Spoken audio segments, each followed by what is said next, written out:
Over the past week, the situation on the various fronts in Ukraine has not undergone significant change. Wagner fighters have significantly intensified the onslaught on Ukrainian positions in the city of Bakhmut, while the Ukrainian military has reinforced the grouping on the outskirts, furiously fighting to prevent the Russians from encircling the city. Wagner has relied on direct assaults on the city streets. In the north of Bakhmut, after taking control of the non-ferrous metals plant, Wagner assault groups continue mop-up operations in the industrial zone and adjacent territories. Clashes broke out in the Silish district along Lavansky Street. In the center of the city, after taking control of the central market area, Russian fighters stormed Ukrainian positions along Nizhnaya Street. Fighting is approaching the city administration district. In the south of Bakhmut, the districts of Sobachovka and Budinovka came under full Russian control. Wagner fighters moved the front to the north of Shirokaya and Mariupol streets, approaching the city center from the south.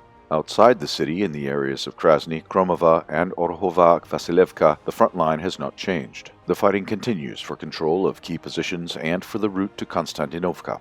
The head of the U.S. General Staff claimed that about 6,000 permanent Wagner contractors and between 20,000 to 30,000 former prisoners recruited in the ranks of the PMC are fighting in Bakhmut. Whether this is true or not is unknown, but it is clear that they are fighting very effectively. In turn, the head of Wagner, Prigozhin, previously stated that the Ukrainian army had concentrated a grouping of up to 80,000 fighters in nearby settlements. To date, they have achieved no success. Despite the sharply deteriorating weather conditions, Russian troops continue their advance north of Avdiivka, attempting to destroy the Ukrainian strongholds in the forest area south of Novobakhmutovka.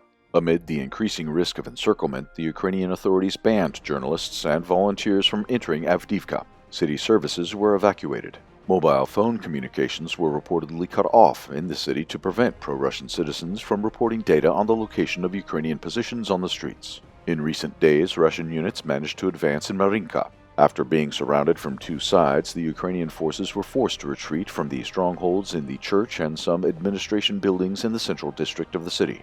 Ukrainian facilities came under another massive attack by Russian missiles and drones. Over the past day, at least 6 explosions thundered in Kharkov. Some military targets in the Sumy region and in the city of Slavyansk were destroyed. A power facility was hit in Kramatorsk. Several Russian missiles struck Zaporizhzhia. Local authorities reported that an infrastructure facility was damaged. Local sources also reported explosions in the Cherniv and Poltava regions.